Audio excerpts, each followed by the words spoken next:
Welcome and welcome back, Rooted to Thrive Tribe. I'm your host, Professor P, aka Rochelle Peterson-Ansari. Today, I have the one, the only Krista Robinson-Lyles, who is the founder and president of the Joy Hope Collective. She is a creator of the Joy Anyhow platform and host of the Joy Anyhow podcast. She's a mother, daughter, sister, wife who is committed to the praxis of love, joy, healing, justice, and peace. Krista has served 30 plus years in pre K to 12 and higher education. And 15 of those years, she focused specifically on anti racism, anti oppression, anti isms. Krista and I met at one of her Joy Anyhow circles. Yeah. And I am beyond excited to have this conversation with her today. And she doesn't even know why. Krista, how are you doing today? Well, Rochelle, I've rarely had an introduction like that. I'm great now. Whatever was happening before, I'm all good. I am I'm well, I'm grateful. I really so much appreciate you asking me here today. So yes, Rochelle and I met at the Joy Anyhow Circle, and almost instantly I felt a connection and a kindred spirit. And I'm just happy to be here and have our conversation today. Thank you. Yes, thank you. I'm so excited to have you today because we're talking about joy and Yes. radical pathway Yes. toward and practice of Mhm. liberation. Now, Krista, it's Mhm. exciting because it's both future oriented Yeah, pathway that's and right. present practice Mhm. focused, right? That's So right. for one of my treasured present and future aspirations, and that is liberation. Mhm. Yes. Mm. So, Krista, tell Mhm. us just a little bit about your background. Oh, wow. There's so much. I never know how to really answer this question until I'm in the moment. There's so much. I feel like, well, actually, I'm certain that I have Mm, been blessed in so many ways with experiences and mentors and people and opportunities. So I'll just keep it brief. But well, first, actually, let me start with honoring the lineage that I know, my maternal lineage, and that is that I am the daughter of Peggy Jane Gunther Williams Robinson, whose presence will forever be here with me. And so I tear up. Um, she is the daughter of Geraldine Nance Peters Williams, who is the daughter of Hazel Rogan Nance, who is the daughter of Lizzie Malone Rogan, whose mother was Mary Malone, whose mother was Rebecca Malone. And so their lineage, their love, their light, their wisdom lives on in me, through me. 7 generations ahead is my prayer. And they have been with me everywhere. So when I think about who I am and how I am and where I am, it's not without their sacrifice. And their stories are my stories. So part of my story is I grew up in Kansas City, Kansas. Anybody from there will know it as the dot. If you're not from there, you're not sure what that is, but it's the dot. And I ended up in Chicago for undergrad and stayed here to teach. I began teaching in the early 90s in Chicago public schools, actually in the Cabrini Green area, which has since been gentrified. mm, I started teaching there, and I went on a journey through teaching in various schools, from private schools, public schools. Had the privilege to help open a charter school in Chicago. And then one of my mentors, so kind, had so much foresight, he invited me to become faculty at a university here in their elementary education program. So I spent, I think, 15 years as faculty in elementary education. And in that time, I also started this Joy Hope Collective, which used to be Hope Education Group. Mm, Through that, I did literacy coaching for many, many years in Oregon, in Detroit, here in Chicago. And this is what I mean. I got to meet so many lovely people from so many backgrounds. And at the same time, I was asked and invited, right as my time at the university was coming to an end, I got an invitation from a colleague to work through racial equity training to do some work with faculty at universities. And at first, I almost said no because I was thinking, what do I know about this? I mean, I had done some training. mm, But the more I anchored in my lived experience, the experience of my ancestors, and when I thought about my trajectory from teaching in Chicago public schools throughout, I realized, equity is in everything that is education. It ought to be anyway, right? It's mm, always about equity. It's always about transformation if we do it right and well. And so she invited me. She taught me so much. My mentor, Tima Okun, and she and Emily Stewart and Barbara Lau and I all created a program that was in South Carolina, North Carolina. And for 10 years, we operated a program called Teaching for Equity Fellows that worked with faculty and the last thing I'll say about that is that the gift in that was, again, this expansion. We worked with faculty from School of Medicine, School of Nursing, Divinity School, Law School, the Arts and Sciences, engineering, and we got to meet so many wonderful people and really talk with them about what it means to teach and lead for equity. So that's kind of the arc. And then maybe later, if it comes up, we can talk about how that led to joy anyhow, but I'll pause there for a moment. mm. Well, thank you. Now we know how you got involved in this work too. Yes, yes, I ma'am. I love that. So, well, before we continue with that train of thought, I'm curious about what came to mind for you when you accepted this invitation. You heard Rooted to Thrive, conversations that elevate our humanity.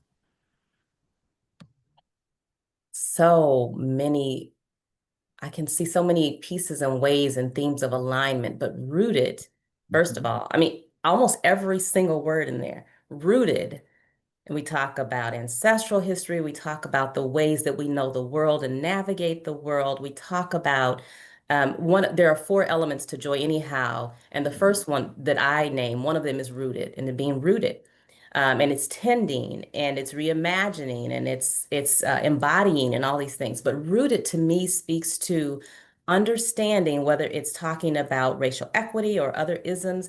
It's talking about what gets in the roots, what nourishes the soil, what soil we are placed in, and how we extract weeds, right, from that soil that might try to tangle our roots, and how we can build new roots, And so to me, rooted is such an important part of how we thrive. Right? mhm, Because if we're not rooted in the right ways, if we're not connected to the right things, or if there's something choking out our roots, we cannot thrive. So when joy is not present, we're not thriving. We can exist, right? We can sustain, we can push forward, but we're not thriving. So rooted to thrive and liberation, it's all connected. It's like you've mapped out this arc of what it means to be liberated from rooted to thriving to liberation, right? So mhm, that's what I think about. And I think about how joy is in that, not instead of mhm, pain, not instead of suffering. I'll say this. I used to, for the longest time, I really believed, especially when I started the racial equity work specifically, I thought if I worked hard enough, long enough, felt it enough, cared enough, loved enough, I could be a part of something that would change the world, right? And in some ways, I believe that's true, but it wasn't happening fast enough for me. So what I was looking for was this change. Like we're going to do this work so hard and believe in it so much and give so much. We are going to see systems shift and right norms shift. And so when I wasn't seeing that happening as quickly as I thought in my humanness it would, there's anger, there's sadness, there's frustration, there's fatigue, there's burnout. And it's not as if joy has to exist instead of that. Nor is it true that we need to wait for the just right conditions for joy. What I discovered is I had every right, I had every placement on this earth, I had every desire and need and birthright to claim it in the middle of horrific things. Because if I didn't, when would I? If I waited for perfect conditions to live into joy and step into joy, I'd be waiting and it wouldn't happen, right? There's never a perfect time. And there's always sorrow. So I thought I could alleviate sorrow. It's my deepest hope. And what I found is I can support joy anyhow, whatever's happening. Love that. I love that. Yeah. We are kindred spirits. I think we put different words to it, right? Hmm. I'm looking to help support people sustain in the midst of these conditions that are Yes. not ideal. They're not our fantasy. Mm. Um, and for many of us, we are ancestrally, right? We are born to people who don't know the opportunities that we have today. Yeah. Yeah. Yes. Right. But if you really look at it, even though sometimes how people looked to have joy were things that might have hurt them, Hmm. right? Like if, Hmm.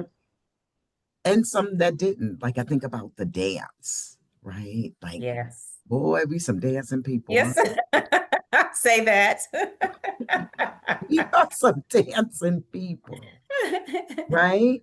Hmm. But when there are people who like wouldn't travel, Yeah. they couldn't at Yes. some point, right? That's right. Travel freely, Hmm. and sleep in certain hotels. And, the list of things goes on where our ancestors could not give us some of the tools for joy that Yes. we have now. Yes. They did, however, give us some of the blueprint Hmm.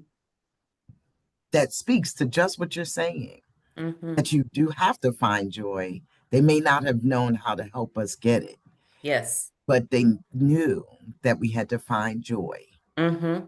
Yes. I Hmm. mean, when I think about some of the dancing Hmm. and some of the music, Yes. right? I was like, people was really blowing off some steam. Yes, exactly. Exactly. Exactly. And they weren't waiting for the conditions to be just right. They were doing it because and in spite of, right? And Right, alongside. So right, yes, yes. right. It was like almost like a natural thing Hmm. Hmm. culturally. And I'm sure we will look across every culture Hmm. and find something just like that. Absolutely. Absolutely. Yeah, that's beautiful. It's Hmm. beautiful. Well, you getting ready to take us to another level. So I'm just excited about that. So talk to us about this joy anyhow Mm. framework. Let's see. I'll give you a tiny bit of backstory into how I got there, and then a little bit more about what I mean by joy anyhow. So I think I said this a little bit, but I remember distinctly um, in 2020, I had already been working with my colleagues to, facilitate these racial equity workshops and series, and we had year-long cohorts and a variety of offerings. And I remember witnessing George Floyd being murdered. And I remember the day that the email started blowing up and the phone wouldn't stop ringing because people wanted to know more about what they could do. And I say this genuinely. Most people really were genuine about coming with curiosity, with sadness, with wonder, with heaviness, right? With all the humanness, guilt, all these things. But most people really wanted to know, what can I do? How do I do this better? I will tell you, because this is not new to you, there were some people who came to disrupt, right? Mhm. There were systems in place within systems that did not want this to happen. And nevertheless, I remember thinking, this is an opportunity, as awful as it is, to broaden the conversation. So let's do this. Let's go for it. And I remember a year in thinking, why? Why did I say yes to more? Oh, Because heavy laden was the work, right? Just carrying so much concern, compassion, but also trying to facilitate this and navigate people's varied lived experiences, perspectives, backgrounds, and all the things that come with asking people to come into this work. So I remember sitting at my sister's house in December 2021 and feeling this heaviness, just this heaviness that I couldn't shake. It wasn't depression, it wasn't stopping me from my everyday, but it was just like there was a feeling, and I couldn't articulate why I felt so heavy. And I started to realize it was burnout. It was burnout from systems, right? It wasn't the people we were with, because by and large they were lovely. We were trying to figure it out together. Mhm. Um, but it was trying to fight these systems that kept the stuff in place, right? These beliefs, these policies, all of this. And so I remember praying, meditating, journaling, and every time the word joy came up, and I kept thinking, how, this is not what I'm experiencing. Why am I getting this message about joy? And so I kept sitting with it, kept praying, kept meditating. And one day, joy, anyhow, came to me. And it was this remembering this. Mhm. I don't know how else to describe it. It was like watching a reel, a film of my ancestors doing what you talked about.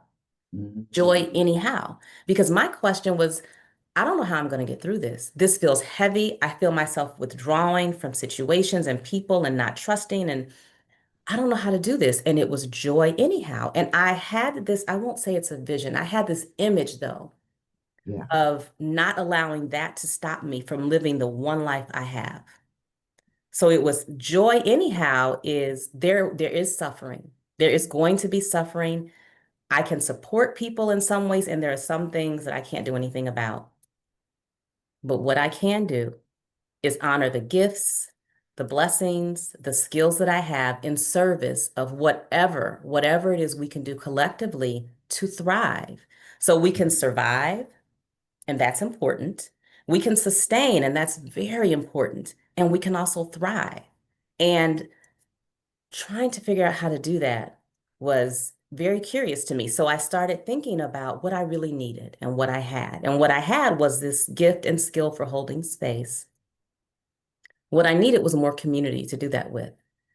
And so I started thinking about and dreaming about this podcast. I really wanted to be in conversation with other women, particularly who were either directly talking about joy in their work or who I won't say incidentally, who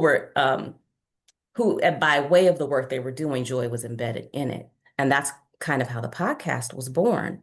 Um, and as I was designing the podcast, I really got to think for myself. I had to really dig deep about what I meant by joy. So, what I'll say, and try to keep it brief, for me, joy is a practice. So, Paulo Freire, Brazilian educator, has this beautiful quote about hope. And he talks about, this is on my website, he talks about how hope is an ontological need. It is something that requires practice, right? And so joy is a practice. It really is something we can return to, something we cultivate. It's not just passive, although it can come up when we don't even realize it. But sometimes, especially when things are so hard, we have to actively call in joy. We have to lean on our joy anchors. We have to root in joy. You know, sometimes you have a memory that comes up or a song or something, and it's just like, oh, I feel joyful. I feel that in my body.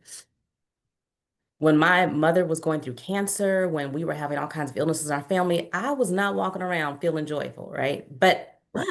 And the only way I made it through that time was to call on joy, to call on memories of her, right? When she was healthy and well, to lessons she taught, to honor the fact that I got to spend time with my sisters in that time, right? So there's ways to cultivate joy even when things are awful. And it wasn't me pretending I wasn't hurting deeply because we knew she was going to pass, right? So joy is a practice. Um, Joy is also a way of being. It's intentional. It can shift how we show up in situations.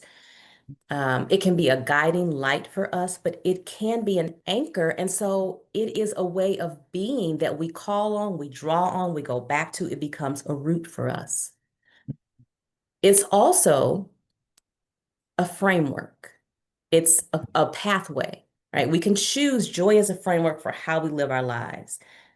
It does not supplant suffering. It does not negate it, but it can help us figure out how to get through it and how to live and step into what we're experiencing at any time. Um, and then I think also joy is relational. It happens in community. It can happen in isolation. We can have joy for ourselves. But joy blossoms, it grows, it spreads, it takes root. It's like taking the roots of a plant and giving it to someone, or a plant and giving it to someone. They plant the roots, right? And they spread it. And it reminds me of trees and the way trees communicate through their roots and nourish Mm. each other from miles away. It's Wow. like that. That's what joy is. And so the more we're in relation with each other, the more we co-create joy, the more lasting, sustainable it is. And so to me, joy is not just a moment. It's not just something luxurious. It is how we thrive. That was a Yeah. long, long answer, but Well, let me make sure I can break it down for folks. It is a practice. yes. It is a way of being, an Mm-hmm. anchor, Mm-hmm. right, on how you are in the world. Yeah. It Yes. is a pathway, right? Like a blueprint or something um, to aspire to, Yes. right? So it's Mm-hmm. right, like I'm waking up seeking joy Mm-hmm. as opposed to living in whatever moment that might be negative, like being in survival mode, being Yeah. in right, or focusing on worry, or Yeah. right, anything Mm-hmm. that withdraws from me, I can Mm-hmm. focus on depositing. Like that's to me, that's what it means to have it as a pathway. Mm-hmm. And yeah, it's all Mhm. of that because it's also, I'll say especially now, but when I look over the course of history, this has been true consistently that there are always horrendous things happening in the world that take our attention and that warrant our attention and that warrant action. Um, and sometimes, and I will say this for myself, that can be all consuming. And especially with social media and alerts all the time, that the hyper focus, again, it's not that it doesn't deserve attention and action. We need that. And if we focus on that exclusively, then we do find we are drained energetically. We do find that our bodies start to manifest illness, right? Um, the Bessel van der Kolk's work on the body keeps the score, which actually is much like an extension on Joy DeGruy's work on the slave syndrome.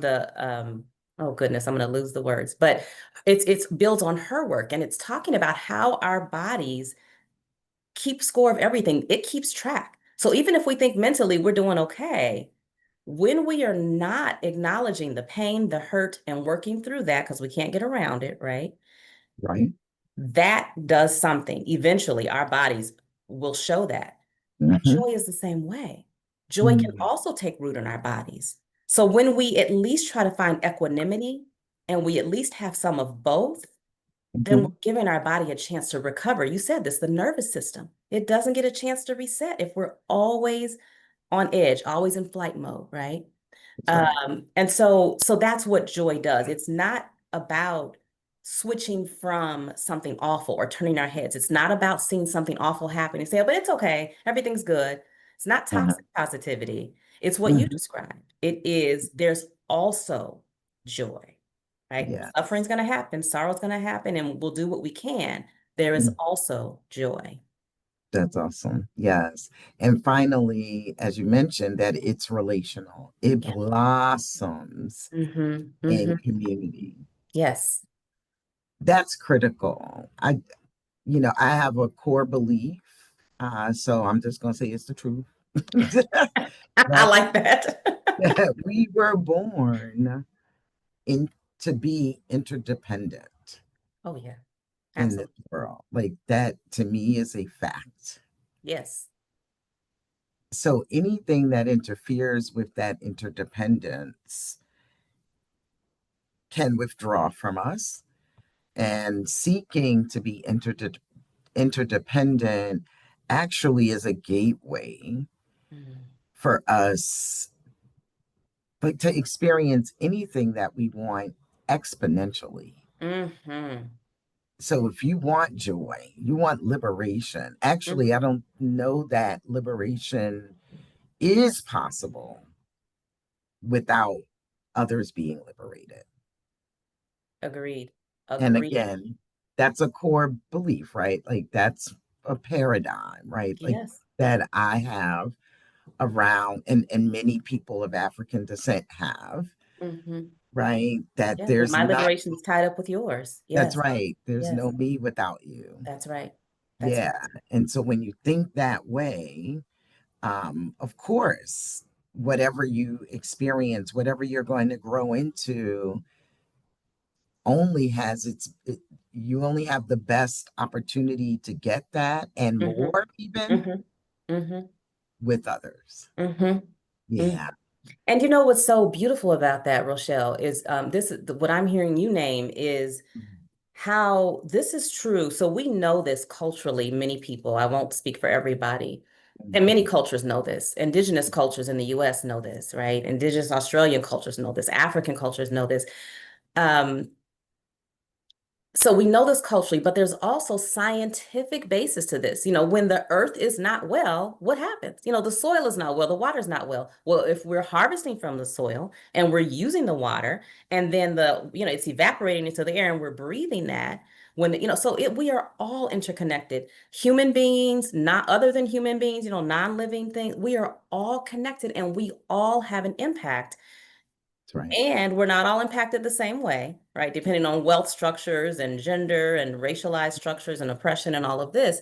But it does impact us all. And conversely, what you said, absolutely. When we can be joyful, loving, healed, healthy, whole, caring, compassionate, all the things that we're being told now are illegal and, soft, when Mm, we do that, there's room enough. This idea of scarcity is such an oppression mhm, tenet and fallacy, and it mhm, has worked to divide us. We mhm. don't have to fight against each other. There's enough, and there's enough joy. That's There's right. enough joy, but to share it, to amplify it, yes, that's how it grows. Well, my goodness, there's enough joy. Come on, it's limitless. Yes, right. And we create, as you said, we create more. And Mhm. it doesn't have to be big, loud joy. It can be. It can be lots of things. And so whenever I'm working with people, I talk about joy anchors. What are those things? What are those people, places, sounds, experiences? Let me just tell you, some of my joy is solitude. I'm like, Okay. everybody get away. Get out, get away. Don't talk. I need some time by myself, right? That's a source of joy for me. Sometimes, That's sometimes right. it's in community, but it can seem so simple, and it's really complex at the same time that it's simple. It's about owning it, naming it, and embodying it, and that's where joy anyhow comes in. Yes, I love that. And you said joy, you've said this before, that joy is not a luxury, Yeah. it's a lifeline. So Mm-hmm. when you talk about joy anchors, you said one of yours is solitude. What are some of these other anchors for people to really wrap their minds around, what uh, their joy anchors might be? Mm-hmm. People often, you named this already, people often talk about music. Okay. Or so, something that just they feel it, it's more in their spirit. And when I talk about spirit, I don't just mean religious. For some people, spirit is religious, but for some people, it's how they know the world. Mm-hmm. But for some people, it's music or movement, be it dance, be Mm-hmm. it walking in nature, be it solitude, being, literally doing mindful walking. It could be reading, it could be connection to family Mm-hmm. or chosen family. Um, it could be mindful practices like meditation. For some people, it's Mm-hmm. prayer. For some people, it's community through their faith communities. I mean, there Yes. are all kinds of ways to be in joy. And the way you know it's for you is, do you light up from the inside out? Now, I'm gonna tell you, my my mother taught us the value. She loved to shop, and we inherited that. We do. I love to shop, not as much as my daughter and my sisters, but that I do enjoy that. And it's not joy from the inside out for me. That to me is happiness. And there's Mm-hmm. nothing wrong with being happy.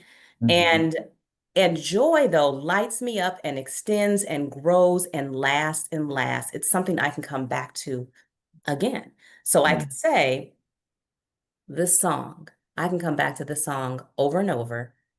Mm-hmm. This person, even if they're no longer on this earth, I can come back to memories of this person, this book. So to me, joy is something that evolves, Mm-hmm. blossoms, is ever present.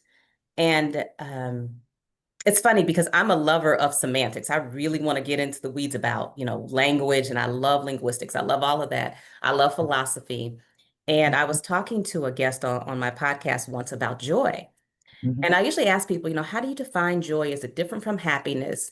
And in her brilliance, Marguerite Orain, she said, I don't really care about the science of happiness or the science of joy. I don't need, she's like, it's not that it doesn't matter.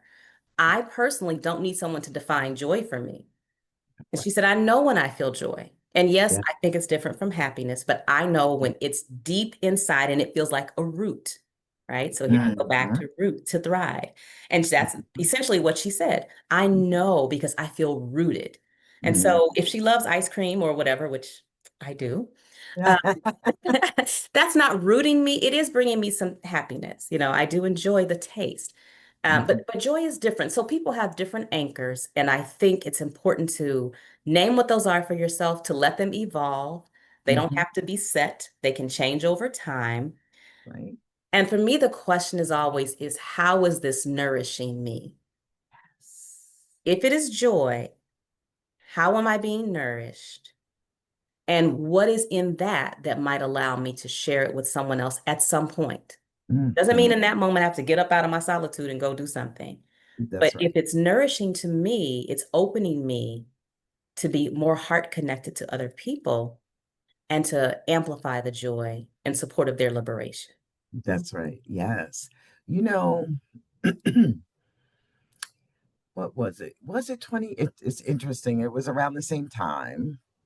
I don't know if it was related to the period we were in after George Floyd Mm, was murdered, or we were in a pandemic. I don't know if any of that was related. mm, However, I had a day in that period of time. It was mm-hmm, 2021 by then, excuse me, when I snapped. mm-mm, Oh, yeah, mm-mm. snapped Okay. on one of the people that's closest to me. Mm, mm, mm, And I actually talked about this on another podcast. mm-hmm. But that snap was related to me feeling, waking up angry. Something wasn't right. Mm-hmm. Yes, ma'am. And literally, Mm, my prayer mm, that I began and committed to mm-hmm. at that point was, God, please help me experience joy Mm, from the inside out. mm-hmm. Oh, I felt that. I have it written. Mm, These were the words mm, that I committed to, right? mm, Like this was the experience I wanted to have, mm. because what I was feeling was like, maybe I didn't know what joy felt like from the inside out, but I know what it wasn't. I know that's right. I know that's right. We were having this around the same time. Yes. Okay. Mm-hmm. I thought, in what universe do you wake up from slumber Mm. angry? Yes. This one, right? Mm-hmm. Okay. Mm-hmm. In this one, yes. And so that is the main reason why I was so excited about meeting you, about Oh, having you talk more about joy and mm. how we have access to it. Yes. The thing you just described is what I get, like my anchor is the coaching that I do. Yes. Okay. I knew for years that I facilitate self-discovery. There's something about that aha moment when students get Mm-hmm. in, right, doing the Mm-hmm. racial equity work, multicultural education work, whatever we wanted to call it, excuse me. And then, excuse me, Mm-hmm. I experienced it in teaching. I experienced it when I was working to support historically marginalized students in higher ed. I Mm-hmm. experienced it in my training, right? Mm-hmm. So, I was dubbed a DEI expert. Mm-hmm. Um, and then I experienced coaching. I had been coaching all along, right? Absolutely. But Absolutely. I had a year-long client, and I said, there's something different about this. Mm, It's feeding me that's right. in ways that those other activities didn't. Yes. Love teaching, love Yeah. mentoring, love doing all the things, but it would be like, okay, they had the aha moment. I had that little adrenaline rush, yay. And then it was gone. Mm-hmm. But Mm-hmm. it doesn't leave when it comes to the coaching, not just because of the permanent change that occurs for people I work with, but Yes. because of the change in me. I can see it. Yes. It I can, lingers, right? It lingers. Yes. it's transferred between Yes. us. I'm Yes. attracting people who are experiencing some of the same struggles either I have Mm-hmm. overcome or still going through. Yeah. Right. Mm-hmm. That's what gives me access to ask them the right questions. That's right. That's right. It is such a beautiful thing.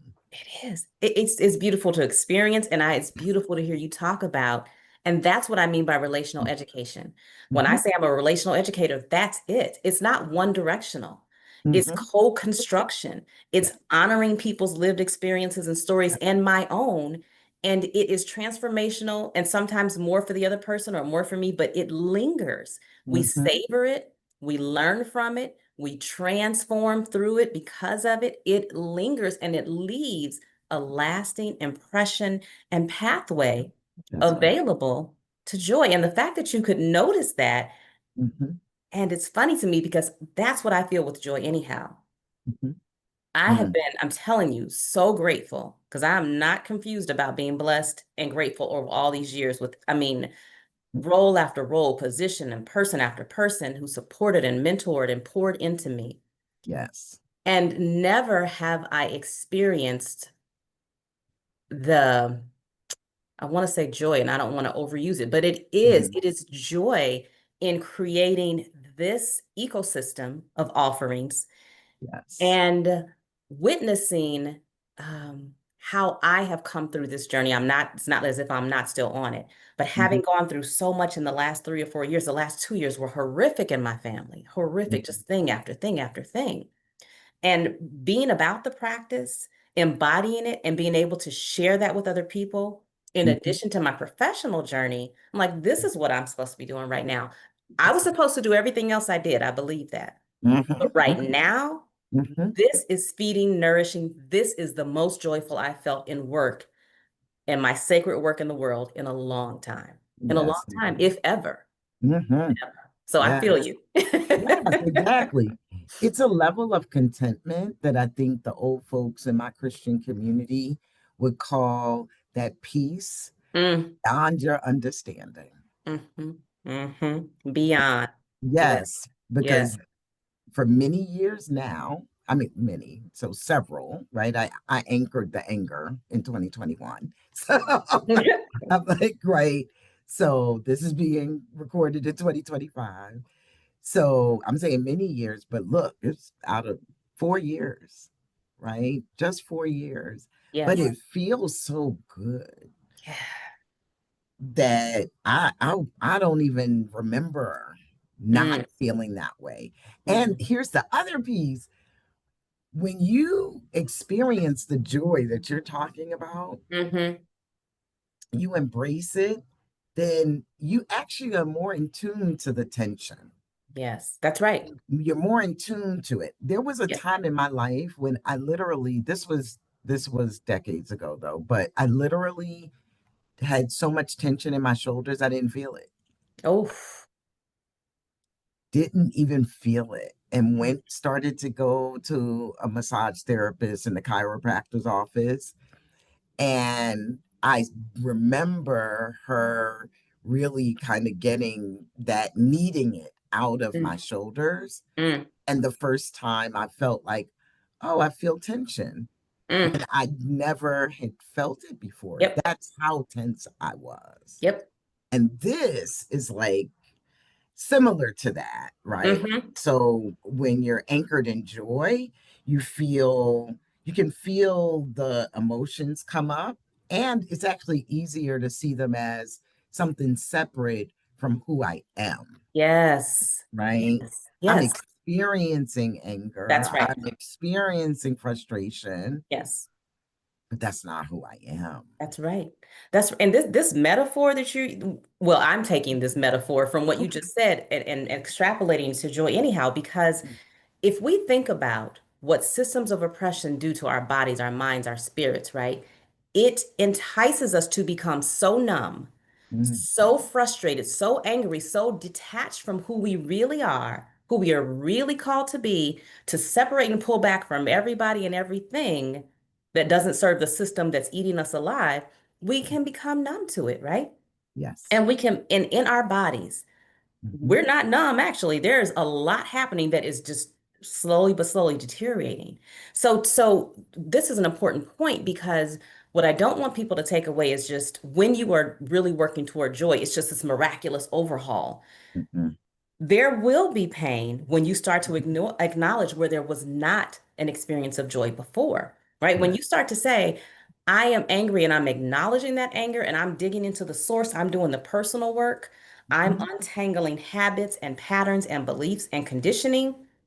Oh, Correct. baby, it's gonna be like you said, that massage, and you're like, ouch, right? Exactly. You're going to But feel ouch yes. is better because you have somewhere to go. If you don't even know you're hurting, you have nowhere to go. Oh, but it's Correct. going inside, right? Mhm. So the Mhm. ouch is okay. It's not great. It's not pleasant. It's good as long as there's a yes and.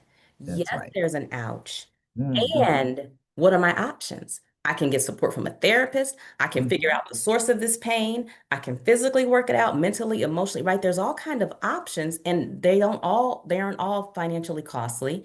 There are Mhm. lots of options Mhm. that allow us to say, okay, Mhm. numbness is not serving me. That's right. Numbness is severing my roots because I'm not Yes. meant to not feel, right? That's It's right. severing me. And so how do I reclaim that? How do I get towards liberation? Mhm. Well, there's going to be some pain, but I have Mhm. a community around me who can go through it with me, who can listen, even if their pain is different from mine. And Yes. that is what we're missing in this country, in this world, or actually, Mhm. it is present. That's what is being suppressed, or it's attempted to be suppressed. It's present. There are far more people in this country, in this world, who want what we're talking about Mhm. than we're led to believe if we look at mainstream media or social media. So it's present, but it's how do we tap into that community, and how do we honor our roots, and how do we navigate what is likely going to be painful, which seems like like an oxymoron, right? Right. Right. But you're navigating it though. Yes, You're not mired in it. You're not torn down by it. that's right. Right? You Right. don't regress because of it. And, Right. and I'm glad you mentioned everything that you can do is not costly. Listen, when my solution, I went to the a holy Bible Yeah. Yeah. that I said, I'm going to build my devotional life. All I Mm, know from the many years that I've been in the church and, listening to third parties, one thing that I know is that or I thought I knew, was that I was going to find a closer relationship mm, with my God mm-hmm, in those words. mm-hmm, And mm-hmm, it was another woman who actually was connected to me by somebody else. So mm. I didn't really know her, Okay. told me to begin in the book of John. Mm, She said she sensed that God was trying to elevate me. Just Mm, start there. 5 minute conversation. mm, Went there. mm-hmm, mm-hmm. So many scales came off my eyes Wow. Wow. about distorted ways that I was seeing the world in. Yes. Mm-hmm. Mm-hmm. This person doing good in the world, serving others, still had a distorted view of the world, of God, Mm, of myself. mm, mm, mm, mm. And so to find an anchor that actually helped me do that Mm-hmm. opened this whole world to me, a whole new world to me. So Yes. I am thankful for people like you. And Oh. I want to be clear, when I started devotion, the reason why it was so important Mm-hmm. was that I decided that I wouldn't have an intermediary. Something was missing and distorted by the third parties Understood. for me. I had to unlearn some things that Yes. were about religion and not Uh-huh. about God. That's right. That is, yes. Yes. Mm-hmm. And a lot was locked in as a child, Yes. and it was running in the background. Absolutely. And there I was angry. There Yeah. I was worried every day. Yes. Like there I was trying to keep myself safe all of the time. Mm-hmm. And when I released those shackles, right? Like I surrendered, Mm-hmm. literally. Mm-hmm. I Mm-hmm. surrendered to that. Mm-hmm. Joy from the inside out came into my Mm-hmm. life. Mm. You just preached a whole bunch of words in there. I mean, and I don't mean word like literal words. I mean word like a spirit word. It was, Because you're talking about so many very poignant things. And one thing that stands out to me is this conditioning, mhm, right? The beliefs we hold, the values we have, the habits, the system, all these things we have inherited, and they don't all serve to tear us down, and they're not all intentionally, right? nope, So we've learned things from our families that may not be in our best interest. And it's not because most of our families are trying to hurt us, it's because it's what they learned. right. So disrupting that, right? And so you're talking about, again, this deep, deep inner soul work of having to Mhm, untangle what do I believe and how do I know? How do I unlearn this and relearn, right? And that's mhm, a recursive process throughout life. If we really are about liberation and transformation, it is a recursive process of learning, unlearning, relearning, and being open. And that's scary. And it can hurt and it can be confusing. And so, again, anchoring in that, finding a community and your courage. I just want to say something about your courage. To do that is astounding because it's scary and it's hard. And you're talking about things you knew your whole life. mhm. And now you're going to disrupt and turn around. That's right. That's something, but in pursuit of joy, anyhow, right? Yes, yes. Mm, mm, So mm. I am so thankful we have people like you in the world Oh, and likewise. and can walk people through it. And Mm. I appreciate that, right? We're coming at it from similar yet different Yeah. angles, Hmm. right? But it is all about transformation. It's all about just being better humans in this Yes. world for At the, ourselves and for other people at the end of the day, that's at just the the end most of the basic way day. to say it. Yes. Yeah, Exactly. and I mean basic, like basic, honest, best, soul connected. Yes, not basic. Yeah, yeah. I got it. I got that. Well, Krista, it has been wonderful talking with you. Oh man, Likewise. we could do this all day. We're gonna have to have you come back on another season as well. We'll see what happens. I'll be happy. I love it. It's been my pleasure, my absolute pleasure. That's awesome. Yes, joyful. And so tell us how the people can reach you afterwards. What are you up to? Well, so I have the podcast, although it is on hold because I've been trying to birth other projects and I am doing it by myself. I mean, in terms of the work. So I've paused the podcast temporarily, but I am offering Joy Anyhow circles, and I'll be advertising about those periodically. So there's one in the fall, there's one in the winter. I also offer a monthly soul note, SOUL, called Even Now. So what I really want, Rochelle, is for people to have multiple points of entry. Not everyone's going to want to come together. Not everyone's going to want to read a monthly, soul note. But I want Right. people to have options. So if you want to listen to the podcast, they're on Spotify, Buzzsprout. You can find it on my website, which Mm, is joyanyhow.com. Or if you're mhm, interested in broader work outside of just Joy Anyhow, it's joyhopecollective.org. mhm, And so if you want to sign up for the Soul Notes or you're interested in the Joy Anyhow Circle, which are virtual gatherings for women, you can find that on the website. And I have some other things brewing, but I'm going to keep it close to my chest until I have more details. Yes, I'm mhm. excited. I'm putting it into the universe, giving it to God and source and all things that, make the good things happen. But yes, you can find me there. And then my email and everything is on the website. I'm on Instagram. I'm on LinkedIn, and everything is connected and linked. So you can find whatever you need there. You can reach out if you just want to connect. I'd love to. Yeah. Interestingly enough, I'm an introvert. If you can't tell, that's by design, but I love connecting with people around things like this. So feel free to reach out. I'd love to talk to you. Oh, that is fantastic. That is fantastic. I was trying to find my soul note because I was like, oh, yeah, I got a soul note. And I enjoyed that. Oh, And I was yay. trying to Good. find, I couldn't find it quick enough to That's share it with the people. But yes, but those soul notes are everything as well, folks. okay. And I'm hoping to be in one of those circles myself. I really appreciate you. Oh, thank you. Um, Having the courage to do this work, leaning into what you understand is your purpose. Mm, I appreciate you having the courage to do that. And, that is my hope for everyone to hmm find it and lean into it and put it out into the world because it's there for other people. That's right. That's right. Yeah. And so I appreciate you so much. And I appreciate these listeners. Yes, agreed always.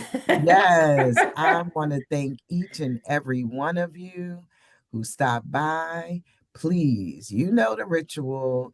Subscribe if you haven't already. Leave a comment. Share this episode. Come on, an episode on joy.